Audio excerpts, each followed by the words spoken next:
In Cartersville, Georgia, a Republican. You know, I hear people all the time say, well, it's just not that much voter fraud. It would be equivalent if I gave each of you a pack of M&Ms and I told you that maybe one or two of those M&Ms had poison in them. You wouldn't accept the entire bag of M&Ms at all. There is a poison in this voting system, and that poison is the illegal mail-in balloting. And that illegal mail-in balloting was created and pushed and rammed through by the woman from Wisconsin, Stacey Abrams. And you talk about disenfranchising black people's vote. Donald J. Trump increased his black voter. He doubled it. And every one of those illegal mail-in balloting disenfranchises the black people that voted for Donald Trump. And Hank Johnson, he only cares about black Democrat votes. He doesn't care about the black people who voted for President Trump. And when you take an illegal mail-in ballot, you wipe out the black Republican that voted for Donald Trump. Okay. Congressman, your response. Well, it's ironic that my friend would use the analogy of M&Ms, because I remember John Lewis used to talk about how they used to force black people to count the number of jelly beans in a jar before they could be registered to vote. So that was a rich analogy that my friend used. But his point is that mail-in balloting is fraudulent, and nothing could be further from the truth on that. Mail-in balloting has been used throughout the decades that we have been voting, throughout the centuries, actually, mail-in voting. And it was no different this time, other than the fact that instead of going to the polls, people decided to use mail-in ballots because they did not want to risk catching the coronavirus infection and dying. And so people chose to vote from home instead of going to the polls to vote. And when you vote at home, you have a signature match that has to be made by the election officials once your ballot is received. And then once that match is confirmed, then your ballot is placed in the stack to be counted. And that's the way that the system worked. There were white people and black people who utilized mail-in ballots. They were Democrats and Republicans and some independents. And so it's impossible for my friend to know that all of the mail-in ballots were set in by Democrats. That just doesn't make sense. Many people exercise prudence in trying to keep themselves safe, and they voted from home, and there's really nothing wrong with that.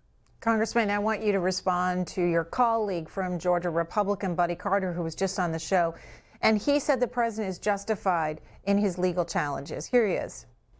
We need to get it right. It has to be right. This was a razor-thin margin. This race has national implications.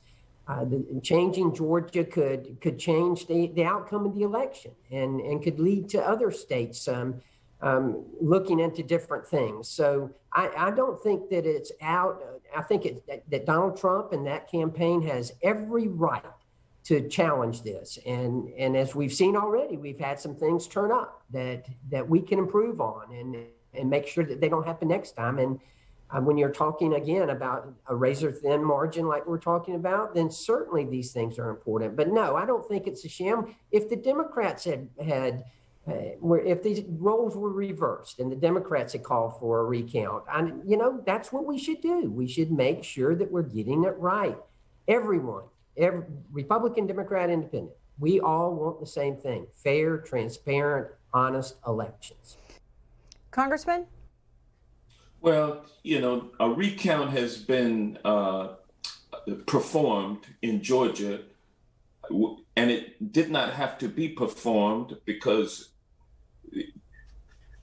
Donald Trump has not officially requested a recount of the votes in Georgia. He can only do so after the votes are certified, which will happen on Friday, November 20th. And if he's within, if the margin of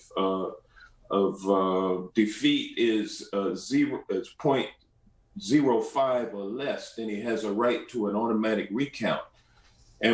But Donald Trump did not wait until November 20th to request a recount in Georgia. He sent his henchmen like Lindsey Graham into Georgia to pressure Secretary of State Raffensperger to institute a hand recount of the ballots. Now, a hand recount of the ballots is not authorized by Georgia law. This is something that Brad Raffensperger decided to do because he was under so much immense pressure from people trying to actually get him to throw out the votes. Lindsey Graham, Exhibit A.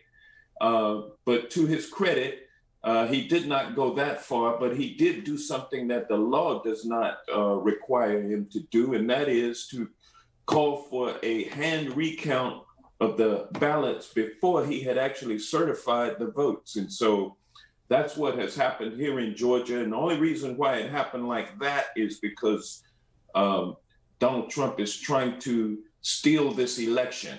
He actually stole the 2016 election, but when measures were taken to ensure that it could not happen like that again, he's now attacking the votes. And this vote nationally is not even close. He is losing by 5 million popular votes, and he is losing the Electoral College by a profound amount, a tremendous victory nationwide. Now in Georgia, it is a razor-thin margin of victory. I think it's 12,781 votes now. That is very close.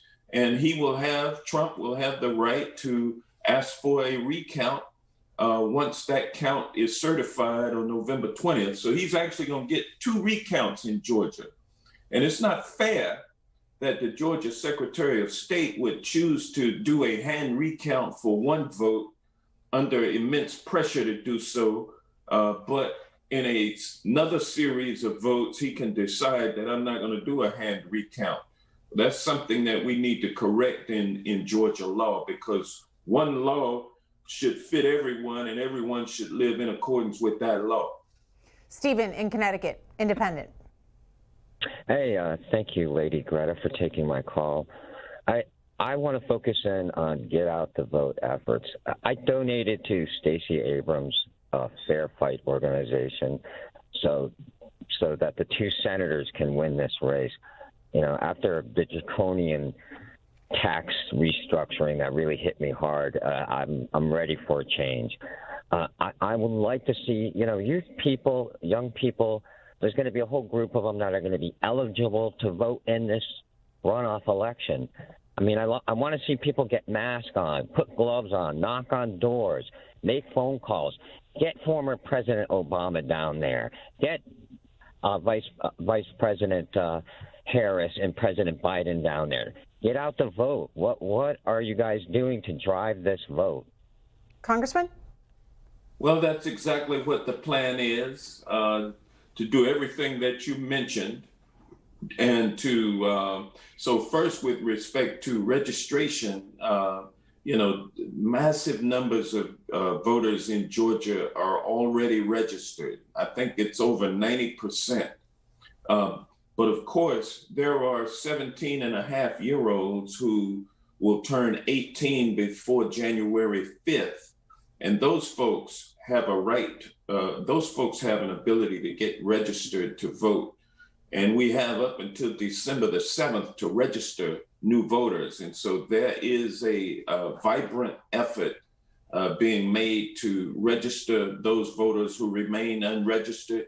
And then the thing that we have to do in January is to turn out the voters. Voters turned down in record numbers in Georgia for November 3rd.